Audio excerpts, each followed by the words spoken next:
Often we are drawn to something that we do not know what or why. And we know we must enter into that something. The proposition of finding yourself is a complex one. Who are you really? What is lost about you that you must look for it? Where will you find it?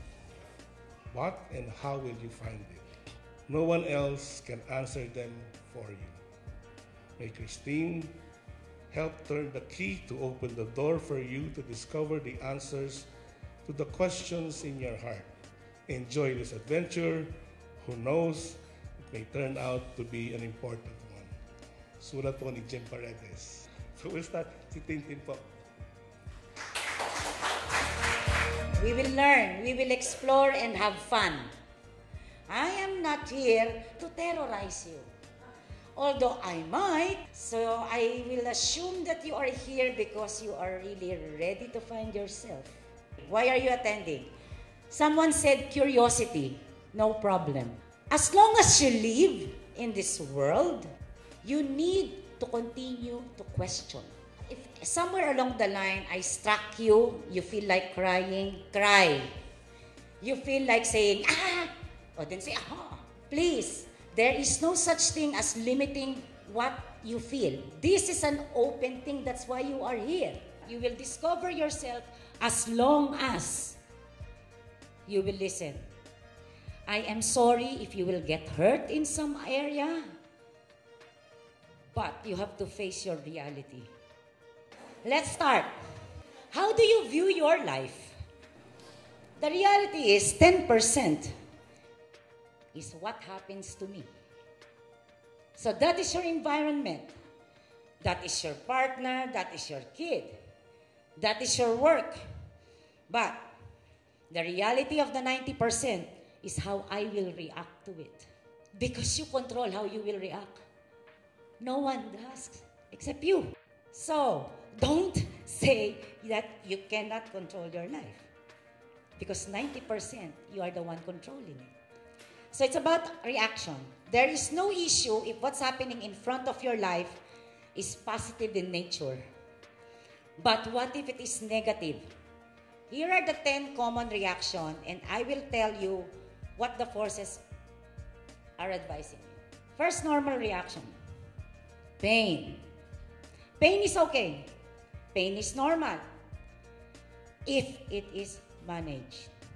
Because the other side is suffering.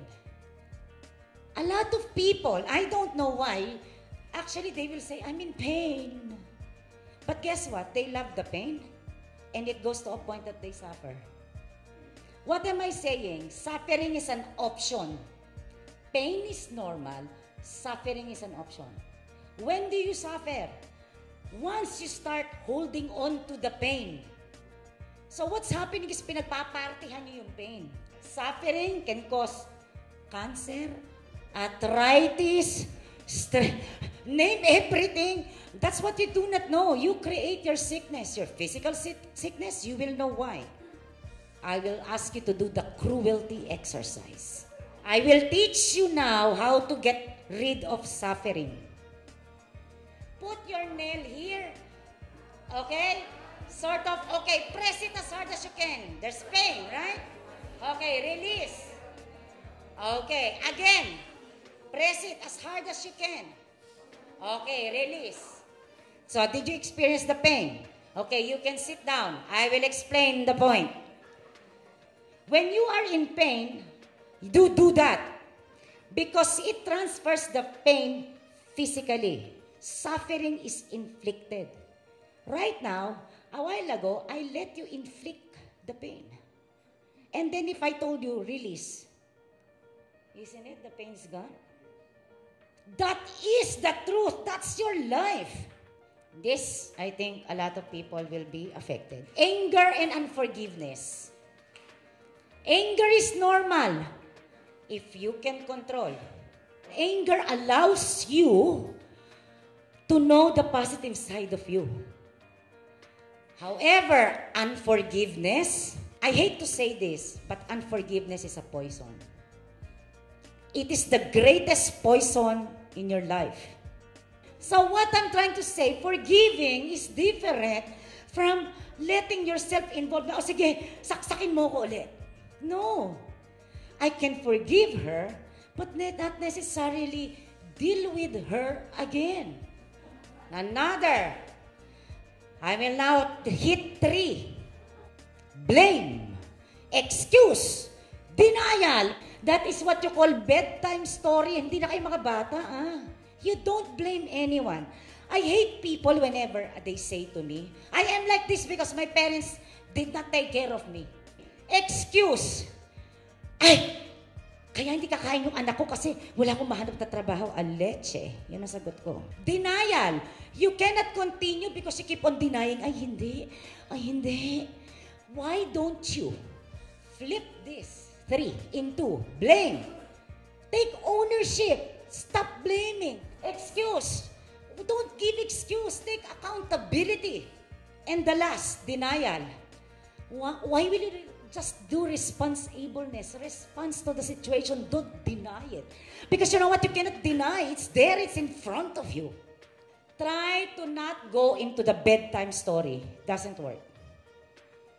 This, I know, 75% of people here are experiencing this.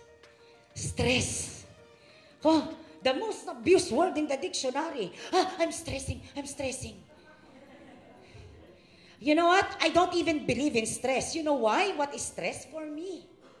The definition of stress as far as we are concerned is a senseless trials revitalized by excruciating stupid situation. Another 3. This is the last 3. Depression. Anxiety. Panic attack. Hindi na ako makahinga. Di huminga ka. Depression. Ito yung low mood. So, no sense of well-being. You are restless. Ang anxiety, you are creating fear on things that has not been happening yet. Panic attack. Mga panic attack are periodic. So, sipong in 5 minutes. And it's actually cause of the same stuff. Correct? Do you know how to stop that? Okay. Stop controlling. You know what control is as far as we are concerned? Continuous obsession, negating true road of living. If you try to control everything, you are not allowing living. So, I discussed 10 common reactions, right? How about trying to remove this? You are reacting either on the 10 things that I discussed a while ago because there's an issue. Am I right? You won't react that way without a reason. Ano kayo, mga praning? You have a problem. Next, ask yourself, is there a solution? If the answer is yes, then it is a problem. And start to plan and execute the action. Now, what if the answer is no? Actually, it's not a problem. Then, it was never a problem. Accept it. Simple, isn't it? Now, in both cases, whether it is a problem or not a problem, you have to let go. And you have to move on. One thing you have to realize, if you don't let go, the options will not show up. You let go and the universe will return what is supposed to go to you. And when you move on, Owi Losada, alam ko ang iniisip mo.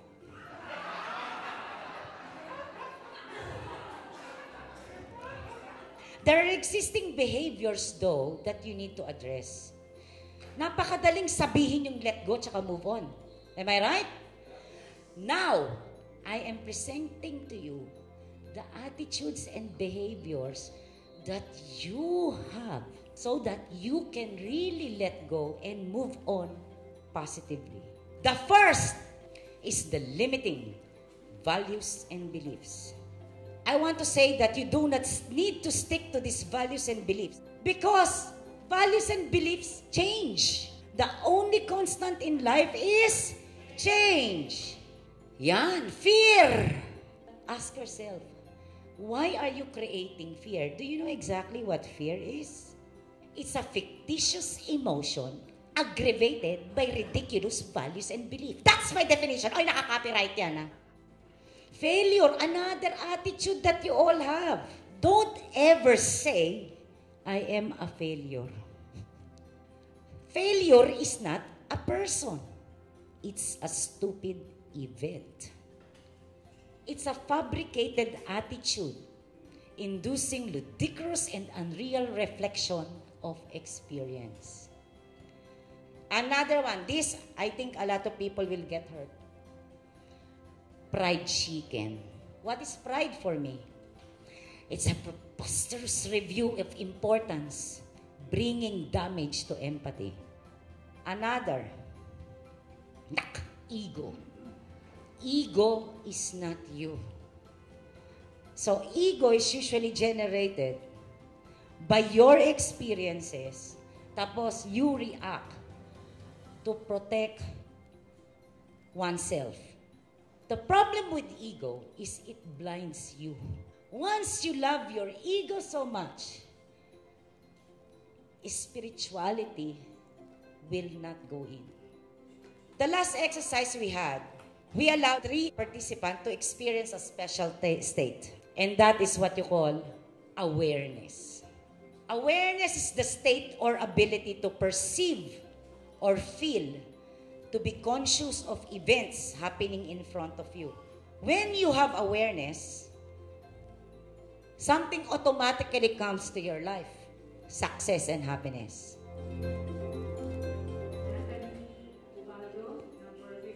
Oh, the girl who wants me to turn someone into a cockroach. Okay, you possess an enormous strength which lead to a growing reputation for excellence. You are frank, you're honest, you can be reliable. Because of that, I might turn him into a cockroach if you want. Next, I want you to answer me a simple question. What is happiness for you? Happiness is feeling at peace with everything. You exist for a reason, for a purpose. Whether you want it or not, there is. And you just have to find it, you need to know it, and you need to do it. We have to make a decision, we make a choice. So now, once you do that, we now start the fun. I'll give you some tips about how to go on to your journey. Rule number 1, be beautiful. Be beautiful, be brave, be expressive, be authentic, be unselfish, be thoughtful, be incredible, be fearless, be unique, and be lively. That is beautiful. So before we go, I want to share 6 takeaway. The 6 takeaway secret of life. Secret number 1, pain is normal, but suffering and feeling miserable are option. Secret number 2, if I concluded that I have a problem, then I know that there is a solution.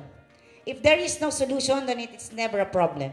Secret number 3, whatever kind of life I have today is something I created. I do not blame anyone. It is my life and no one else's.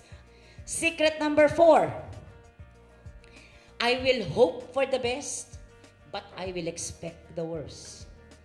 Secret number 5, I know when to stop.